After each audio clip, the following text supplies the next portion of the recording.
Back at Talladega, well, a leader falls, but the war rages on. One of the most compelling and powerful episodes of the season on an all-new Lost Thursday at its new time, 10 Eastern, 9 Central, followed by a new Grey's Anatomy. And speaking of Lost, here are the drivers who have lost a chance at a good finish at Talladega.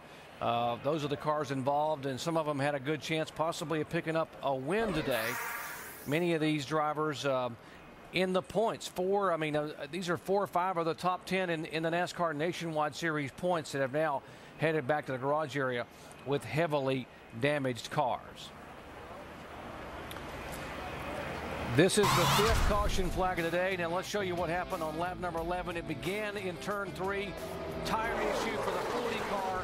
And the reigning IRL and Indy 500 champion Dario Franchitti comes across, and this gets hard impact into the left side of his Dodge. He's been taken to a local hospital for further evaluation. And this latest one here on laps 70 and 71, at least 16 cars involved. The 61 car of Kevin LePage down on the inside, and the lead draft comes by.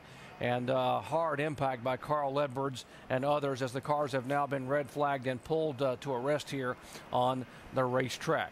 Well, for more on safety and why these drivers can walk away by and large from these kind of impacts, let's go down to our ESPN Dish Tech Center and hear from Tim Brewer. Thanks, Jerry. Folks, we're going to show you a lot of different things in the Dish Tech Center. What we have, this net contains all this equipment right around the driver's head. What we also have here is a nice light helmet. You know, Bill Simpson, he does a phenomenal job with working with technology to make this helmet lighter, because if the helmet's lighter, it's going to keep the head of the driver in place.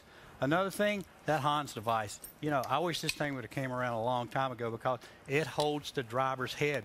You know, it doesn't let it have serious injury to the neck, the spine area. But this helmet weighs less than about a pound, and that's good innovations. But when we come back, if we keep this driver contained right here in this cocoon with the fireproof system, as far as the uniform's concerned, the belts are properly affixed, you got padding on both sides of the legs. You know, we do everything we can to, improve safety for these drivers. And it's one of these deals to where the guys are our friends. They do a great job.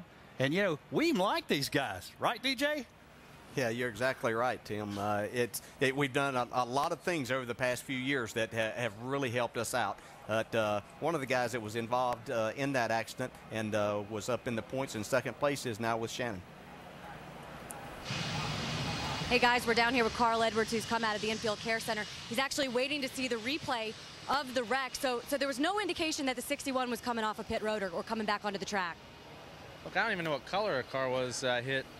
I just want to make sure that I don't make some sort of stupid statement, but before I see a replay. But in my mind, unless it shows otherwise, it just looked like somebody. I think it was a 61, Kevin LePage. I think he just pulled up right in front of the field. I don't know. It's too bad the Save-A-Lot guys were all here, and last time we had a great race car. We wrecked in Vegas. Here it is. Yeah. So I'm driving along, minding my own business, and good afternoon. That was, I don't know what, I'm just glad I didn't get hurt there. Glad I didn't get a piece of roll bar or something like that stuck through my floorboard. Well, it certainly was a big hit from what we saw on TV. How are you feeling right now? They've released you, but how do you feel? I'm great. I'm just really frustrated. I mean, this whole restrictor plate deal it's a great spectacle. It's great for the fans, but stuff like that could kill somebody. That's just the bottom line. All right, well, Carl Edwards, good to see that he's out of the Infield Care Center. Mike? And another guy studying the replays was Reed Sorensen. Unfortunately for him, he was one of the few guys who was able to drive his car back in here. Do you think you guys can repair this thing and get it out? I don't know. It's I don't know if I should have driven it back, but we did just so these guys could look at it. And it's like a junkyard in here with all these cars. Just hate it for these Supercuts guys. They did a great job all weekend. Just came in, tried to get a good run for them, have a little fun, and it was fun.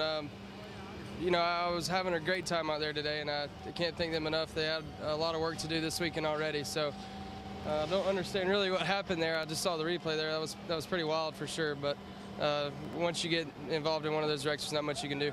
What could you see inside the race car during that?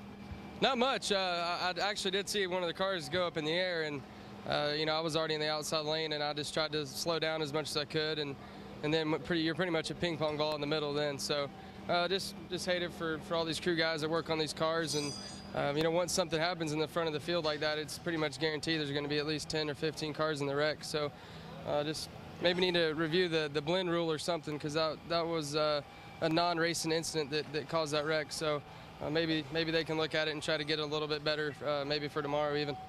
Doc?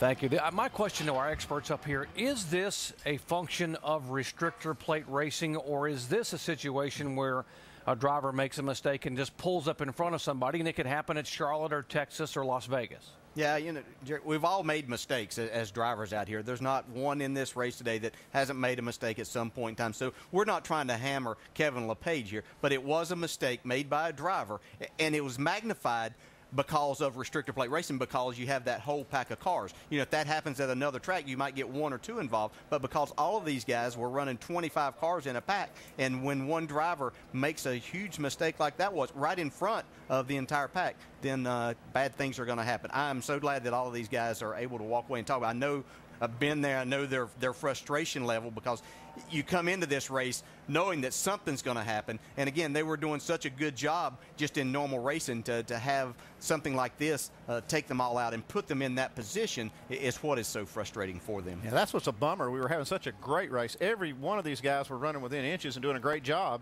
and then one mistake from one guy like that just ruined the whole race. So. We began the day talking about these guys are fearless, but when you look into their eyes at Talladega, you know that this day is different. They know that things can happen. And we talk about the big one and the things that happen here, the big multi-car crashes. We talk to drivers about their thoughts about what can happen at Talladega in the past and what we just saw happen today. The big one, everyone dreads.